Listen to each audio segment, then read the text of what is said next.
बहुत बहुत धन्यवाद। अब मैं निवेदन करूं, सौभाग्य से हमारे प्रभारी और सरकार बनने के बाद, जैसा कि माननीय विधायक जी कह रहे थे, पहली बार सरकार के प्रतिनिधि के रूप में आप यहाँ पधारे हैं और भादरा की इस भूमि पर आपका प्रथम आगमन निश्चित रूप से चूरू लोकसभा क्षेत्र में भारतीय जनता पार्टी हाल और विराट विजय को प्रतिपादित करेगा। इसी संकल्प के साथ जोरदार तालियों के साथ माननीय मंत्री महोदय।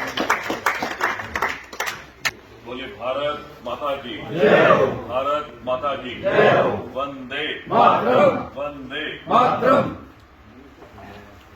चूरू लोकसभा की विधानसभा भादरा की इस महत्वपूर्ण बैठक में, संगठन की बैठक में हमारे बीच उपस्थित इस चूरू लोकसभा के मेरे सहयोगी के नाते हमारे वरिष्ठ कार्यकर्ता कह दूं, जिनके अनुभव का लाभ हम सबको इतने लंबे वर्षों से मिल रहा है, ऐसे हमारे लोकसभा सांसद साहब, हमारी लोकप्रिय सांसद आदरणीय राहुल कसवा जी और जिलाधीश जी अभोग सिंह जी, हमारे यहाँ के स्थानीय एमएलए साहब संजीव बेनीवाल जी, हमारे जिलाधीश जी मालिक साहब, गोदारा जी, महामंत्री जी और हमारे लोकसभा के विस्तारक मंडा जी, विधानसभा के विस्तारक भाई महावीर जी और इससे आज की बैठक में उपस्थित सभी मंडलाध्यक्ष और विधानसभा की प्रबंध समिति के सदस्य, कोर कमेटी के सदस्य और उपस्थित अन्य सभी महत्वपूर्ण जिम्मेदारी का निर्वहन करने वाले से कार्यकर्ता बंधु, मेरे से पूर्व आदरणीय ओम सारस्वत जी ने और एमएलए साहब ने, एमपी साहब ने सब बातें बताई। लक्ष्य आप और हम सबका सवाल इतना है कि इस बार फिर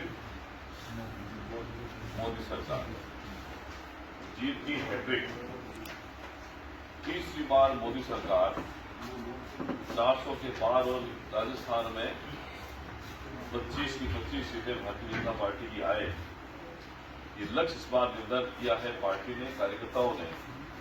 इसको पूरा करने की जिम्मेदारी आप और हम सबकी।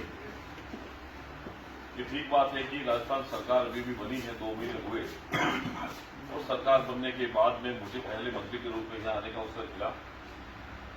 वैसे जब मुझे इस प्रभार मिला था चूरू का, बहुत लोगों ने बताया था ये सेंसिटिव है, ये है, वो है, ऐसा है, बताया था। लेकिन जब मैं कल चूरू का प्रवास था, चूरू जिले की बैठक थी, आज भादरा में है, अभी थोड़ी देर में लाहौर का भी करेंगे, मुझे कहीं लगा ही नहीं कि हम लोग कहीं कमजोर हैं। पार्टी के कार्यकर्ता इतने मजबूत हैं क्योंकि उन्होंने लंबे समय से प्रयास किया। मैं सोचता हूं कि चूरू लंबे समय से लोकसभा की सीट भारतीय जनता पार्टी के पास है और आप सबको इस बात के लिए धन्यवाद देता हूं कि पिछले लोकसभा के चुनाव में जब आपने 70,000 की लीड अकेले इस 8 विधानसभा में सबसे अधिक भाजपा वालों ने दी है, इस बार हमारा लक्ष्य और बड़ा बन जाता है क्योंकि इस बार तो हमने धारा 370 को भी हटाया, भगवान श्री राम जी के मंदिर का भी निर्माण कर दिया, तो हमारा लक्ष्य और बढ़ जाता है। 70,000 से ज्यादा, जैसे अभी आप बता रहे थे 1 लाख के अधिक हम लोग का लक्ष्य रहेगा, लेकिन कम से कम 70 से नीचे नहीं रहे, इस बात का लक्ष्य जरूर हम लोग निर्धारित करेंगे। पूरा भरोसा है मुझे इस बार 4 लाख से अधिक मतों से चूरू लोकसभा को हम लोग जीतने वाले हैं। पिछली बार से अधिक मतों से जीतेंगे। प्रत्याशी हमारा तय है, कमल का फूल जो भी लेकर आएगा उसके साथ मिलकर चलना है। कोई भी प्रत्याशी आप में से हो सकता है और पार्टी जिसको भी भेजती है हमें उसके साथ मिलकर काम करना है। मुख्य रूप से चुनाव के संबंध में जब आने वाले महीने भर के अंदर तक हो सकता है प्रत्याशी का डिक्लेरेशन भी हो जाए, 10 तारीख के आसपास आचार संहिता भी लग जाए, हमें उससे कोई फर्क नहीं पड़ता कब आचार संहिता लगेगी, कौन प्रत्याशी होगा। हमारा काम इतना है कि ग्रास रूट पे, फील्ड लेवल पे, धरातल पे हम लोगों को नरेंद्र मोदी जी ने जो लक्ष्य रखा है, आदरणीय अमित शाह जी ने जो लक्ष्य रखा है और जो प्रदेश के मुख्यमंत्री जी ने प्रदेश संघ ने जो लक्ष्य रखा है कि हम लोगों को पहले से अधिक प्रत्येक बूथ पर 10% से ज्यादा मतदान और वो भारतीय जनता पार्टी के पक्ष में हो और प्रत्येक बूथ पर हमारे कार्यकर्ता जो है सक्रिय रूप से काम करे, तब जाकर हमें ये जो लक्ष्य हमने लिया है उसको प्राप्त कर पाएंगे। पिछले 10 वर्षों में मोदी सरकार की योजनाओं के आधार पर, विकास के आधार पर जब हम लोग क्षेत्र में जाएंगे तो मुझे नहीं लगता पिछले 10 साल में मोदी सरकार के कार्यकाल के नाम पर कोई सिंगल व्यक्ति आपके सामने खड़ा होगा जो सवाल करेगा कि मोदी सरकार ने ये नहीं किया। मोदी सरकार ने पिछले 10 सालों में वो ऐसे काम किए जो इससे पहले की सरकार ने कभी नहीं किया। तो अपने पास बहुत स्कोप है, हम लोग वहां जाए, हम लोग बताएं और अपने किसी भी कार्यक्रम की, किसी भी गतिविधि को हम लोगों को नमो ऐप पे, सरल ऐप पे भी अपलोड करना है। नमो ऐप वो एक एप्लीकेशन है जहां केंद्र सरकार की सभी योजनाओं की जानकारी उसके अंदर रहती है। सरल ऐप के माध्यम से आज जैसे हमारी बैठक है, औपचारिक रूप से अगर हम सबको इस बैठक की जानकारी दिल्ली तक पहुंचानी है तो सरल ऐप पर इस बैठक की आज जानकारी हमको अपलोड करके देनी है किसी भी कार्यक्रम की। और सरल ऐप पर जाकर आप लोग देख सकते हैं पूरी गतिविधियां पूरे देश में भारतीय जनता पार्टी की चलती है, उसमें हम लोग आसानी से देख सकते हैं। ये एक तरीके से ऑफिशियल हमारी सूचना का तंत्र अगर हम लोग कह सकते हैं तो नमो ऐप और सरल ऐप है जिसपे हम लोग कर सकते हैं। बूथ मैनेजमेंट से लेकर, मंडल से लेकर, शक्ति केंद्र से लेकर जितनी भी संरचना हमारी पार्टी की बनती है, मैं आपसे निवेदन करता हूं कि अभी जो कोर कमेटी प्रबंधन समिति बनी है, कुछ लोग एब्सेंट हैं तो उनको दोबारा सूचना करके काम पर लगने के लिए निर्देशित करें। जो लोग किसी कारणवश नहीं है वो तो अलग बात है, लेकिन कोई निष्क्रिय कार्यकर्ता है उसको तुरंत प्रभाव से बदलकर ऐसे कार्यकर्ताओं को जोड़े साथ में जो चुनाव में अनुरूप रूप से काम करते रहे। मैं जब एमएलए नहीं था तब मैंने नरेंद्र मोदी ऐप का विधानसभा का संयोजक था, छोटा कार्यकर्ता था, युवा मोर्चा का मंडल था, युवा मोर्चा की प्रदेश कार्यसमिति का सदस्य था, लेकिन मैं टीम में कभी नहीं रहा। लेकिन फिर भी पार्टी ने लगातार आपके काम को देखा और मुझे विधायक बनने का अवसर मिला। तो मैं आपसे भी निवेदन करता हूं कि कल हम में से किसी व्यक्ति को बड़ी जिम्मेदारी मिलने वाली है, इस बात का ध्यान रखते हुए पूरी निष्ठा के साथ पार्टी के काम करते हैं। जैसे भी ओम सारस्वती जी ने बताया कि बहुत से ऐसे कार्यकर्ता हैं जो पर्दे के पीछे काम करते हैं, जिसमें ना माला का शौक है, ना मंच का है, ना फोटोग्राफी का है, ना मीडिया का है, लेकिन वो लोग लगातार रूप से पार्टी का काम करते हैं। हो सकता है 30 साल की अगर ये राजनीतिक सेवा कर भी ले तो उन्हें कुछ पद नहीं मिले, कुछ दायित्व भी नहीं मिले, लेकिन उनके मन में जरा सी भी शंका नहीं होती। मैं सोचता हूं कि ऐसे लाखों कार्यकर्ता हमारे बीच में, कुछ ऐसे लोग होते हैं, भाग्यशाली लोग होते हैं जिनको सेवा करने का अवसर मिल जाता है, लेकिन जिनको नहीं मिलता वो ऐसा नहीं कि वो काबिल लोग नहीं है, वो भी काबिल लोग हैं, वो भी योग्यता रखते हैं, लेकिन जिसको राजनीति में अवसर मिलता है, एक व्यक्ति अवसर मिलता है, तो हम सबकी जिम्मेदारी बनती है कि सामूहिक प्रयास करते हुए हम लोग हमारे परिणाम की चिंता करें, तब जाकर जो लक्ष्य हम लोगों ने तय किया उसको प्राप्त कर पाएंगे। मैं आप सबसे इतना निवेदन करता हूं कि आने वाले समय महीने 2 महीने के लिए केंद्र सरकार की जितनी भी योजनाएं हैं, देखो हमारा सौभाग्य है कि जब हमने 15 दिसंबर को सरकार के मुख्यमंत्री श्री आदरणीय भजनलाल जी ने शपथ ली और 16 दिसंबर से ही विकसित भारत संकल्प यात्रा के कैंप शुरू हो गए। किसी सरकार में आपने नहीं देखा होगा सरकार बनने के दूसरे दिन सरकार की योजनाओं का लाभ गरीब लोगों तक, पात्र व्यक्ति तक, वंचित वर्ग तक मिले, इसलिए कैंप आयोजित हो गए। पहले वाली सरकार ने चुनाव से ठीक 6 महीने पहले महंगाई राहत कैंप के नाम पर आयोजन किया था, कैंप का फॉर्मेलिटी बन के रह गए। और जनता को ही पता है कि जब आपका अध्याय खत्म होने वाला उससे पहले आप लोग चुनावी फायदा लेने के लिए सब प्रोपेगेंडा करते हैं। लेकिन मोदी सरकार का स्पष्ट लक्ष्य है कि नहीं, सरकार डबल इंजन की राजस्थान में बनी है। सरकार को पिछले 5 साल में जो योजना केंद्र की थी उन योजनाओं का लाभ व्यक्ति तक नहीं पहुंचा, इसलिए हमारी सरकार के माध्यम से अब उन योजनाओं का लाभ उधर पहुंचेगा। लाखों लोगों ने उस कैंप के अंदर रजिस्ट्रेशन कराया और ये लगातार रूप से चलेगा। तो सरकार का विजन जो है ये स्पष्ट है कि हम लोग गरीबों के लिए काम करते हैं, जन कल्याण के लिए काम करते हैं। तो जितने भी लाभार्थी हैं, केंद्र सरकार की योजनाओं के लाभार्थी लोगों से हम सब लोग मिलकर संपर्क करके हम लोगों को आगे बढ़ना है। एक सबसे बड़ा इंपॉर्टेंट इश्यू हमारा कॉल सेंटर का, जो हमारी विधानसभा की प्रबंध समिति बनी है, कॉल सेंटर के अंदर प्रत्येक विधानसभा के अंदर हम लोग 4, 5, 6 जितने भी यहाँ बैठ के तय करेंगे, इतने लोगों को कॉल सेंटर के माध्यम से हम लोग बिठाएं। वो प्रत्येक लाभार्थी को भी फोन करें, विधानसभा को प्रमुख लोगों को टेलीफोन करके उन लोगों को भारतीय जनता पार्टी के बारे में बताएं, वोट की अपील करें, केंद्र सरकार योजना के बारे में बताएं। तो मैं सोचता हूं कि जब ये चुनाव आएगा वोटिंग के दिन से पहले तक हम लोग विधानसभा के प्रत्येक लोगों से 2 से 3 बार हम लोग अप्रोच कर सकते हैं, उनसे बात कर सकते हैं। वोट देने के लिए लोग तैयार बैठे हैं, लेकिन बस जरूरत है उनको थोड़ा सा जगह अपील करने की आवश्यकता है कि हम भारतीय जनता पार्टी के कार्यकर्ता हैं, हम आपसे अपील करते हैं कि आप आइए नरेंद्र मोदी के साथ में जुड़िए और उन कार्यकर्ताओं से हम सब लोग घर जाकर भी मिल सकते हैं। आज ये कार्यकर्ता बूथ का किसी बड़े लोगों के साथ में, व्यापारी के साथ में, किसी जाति के पंच पटेल के साथ में जाकर मिलता है, अपील करता है, तो उसका बहुत प्रभाव पड़ता है। तो मैं सोचता हूं कि इस प्रकार के छोटे छोटे काम जो है वो हम सब लोग करते हैं। हमारा सौभाग्य इस बात के लिए मिला कि लोकसभा चुनाव का जो आगाज हुआ वो हमारे इस बीकानेर क्लस्टर की 3 लोकसभा के साथ में आदरणीय गृहमंत्री अमित शाह जी के सानिध्य में शुरू हुआ। पहला ही कार्यक्रम था लोकसभा चुनाव का, तब उन्होंने हम सबको टास्क दिया कि बीकानेर क्लस्टर की 3 लोकसभा सीट हमें जीतनी है और कार्यकर्ताओं को पूरे मन से लगना है। तो उन्होंने कुछ काम भी हम लोगों को बताए। बात विधानसभा भादरा की अगर हम लोग करें तो मुझे लगता है भादरा में बूथ 250 से 300 के बीच में हुई। कितने बूथ हैं? 248 अप्रोक्सीमेट, लगभग 250 से 300 के बीच में एक विधानसभा बूथ होते हैं।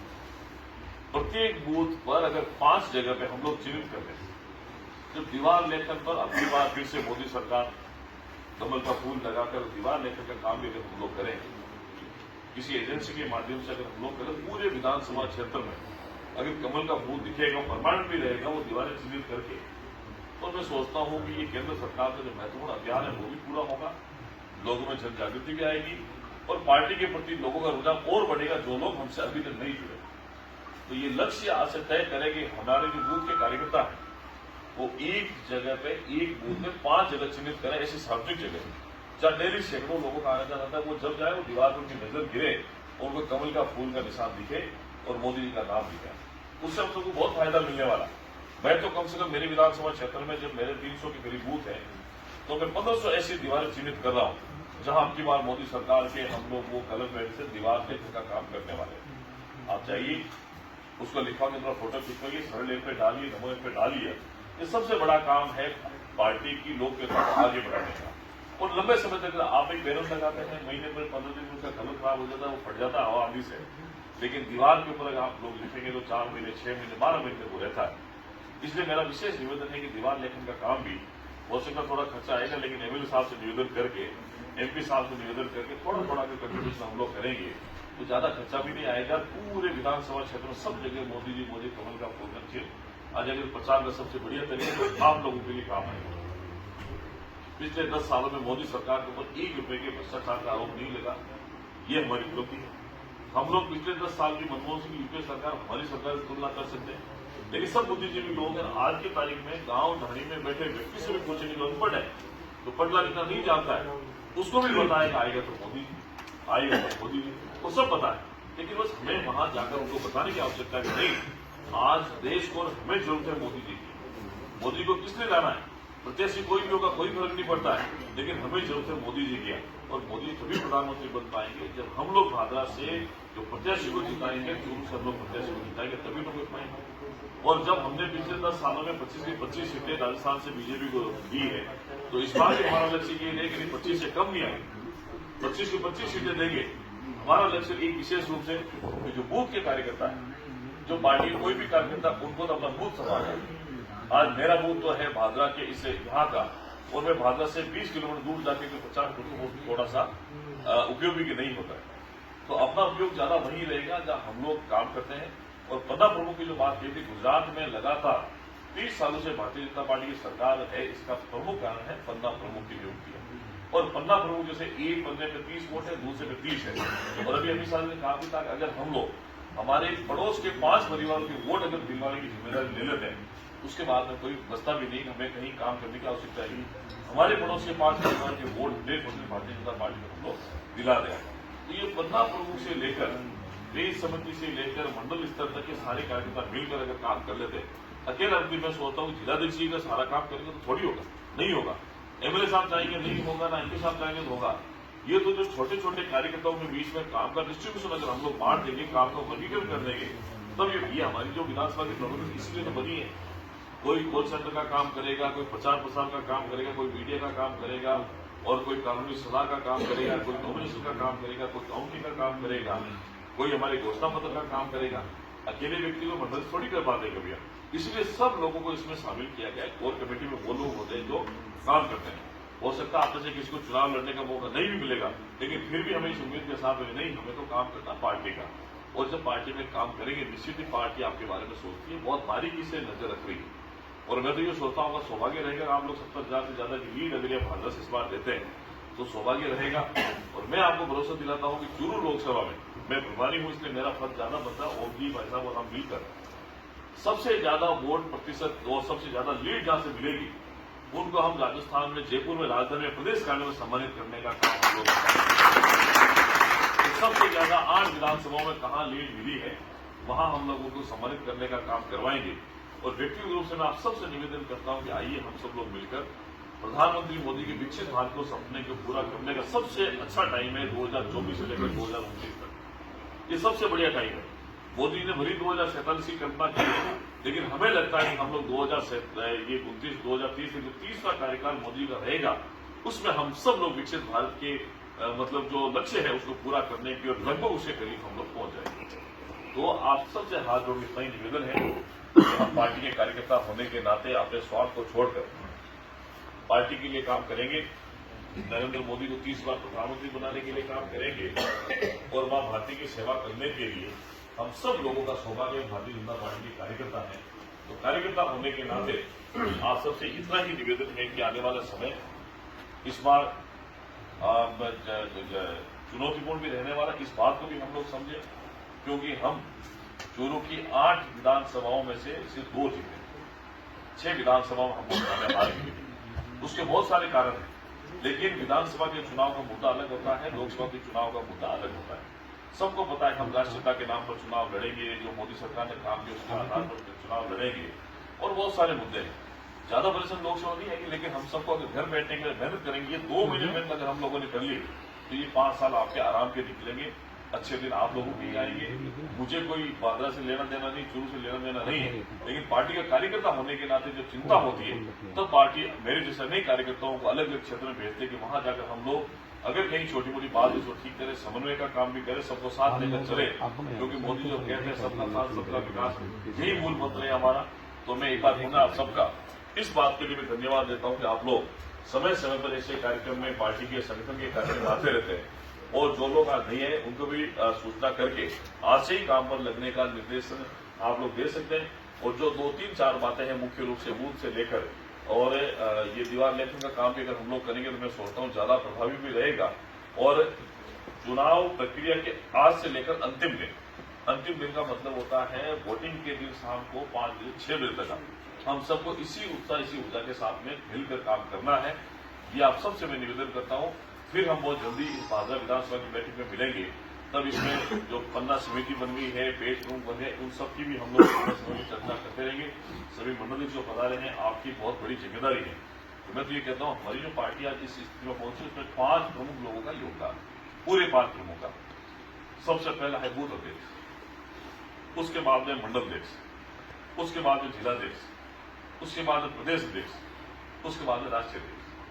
ये 5 अध्यक्षों की जिम्मेदारी के कारण पूरा संगठन और पूरे संगठन की संरचना तय होती है। तो आप लोगों की बड़ी जिम्मेदारी है कि आप लोग सब कार्यकर्ताओं को किस रूप में उपयोग में लेते हैं, और जिस तरह की भी है हमारी विधानसभा की भी, लोकसभा की भी, उनकी भी बड़ी जिम्मेदारी बनती है कि हम सब लोग मिलकर काम करेंगे, समन्वय के साथ में काम करेंगे। अब चूंकि नौहर में भी एक विधानसभा इसी प्रकार की बैठक रखी गई है, तो मैं आप सबको बहुत बहुत बधाई शुभकामनाएं देते हुए ये उम्मीद करता हूँ कि आने वाले समय में फिर से भाजपा की जो परिणाम आएंगे वो 70,000+ होंगे। चूरू लोकसभा हमारे 4 लाख से अधिक वोटों से हम लोग मिलेंगे। फिर जब हम लोग मिलेंगे इसी उत्साह, इसी प्रेम, इसी मुस्कान के साथ मिलेंगे। मैं आपको भरोसा दिलाता हूँ। और मेरे विभाग का कोई भी काम अगर आप लोगों को लगता है कि वो मैं कर सकता हूँ तो आप निश्चित रूप से मुझे बताएं। मैं यहाँ किसी मंत्री की हैसियत से नहीं आया, मैं तो एक उस छोटे से युवा मोर्चा के कार्यकर्ता की हैसियत से आया हूँ जहां मैंने काम। और जब पार्टी ने मुझे इतनी बड़ी जिम्मेदारी दी है तो ये जिम्मेदारी मैं आप लोगों के कंधों पर छोड़ता हूँ कि आप सब मंत्री हैं, मेरे भाई होने के नाते आपके परिवार का हिस्से हो, तो हम सब लोग मिलकर पार्टी के लिए काम करते हैं। और आने वाले समय में हम सब लोग मिलेंगे। आप सबका बहुत बहुत धन्यवाद, आभार, जय श्री राम। जोरदार तालियों के साथ मंत्री महोदय का पूरे बहुत बहुत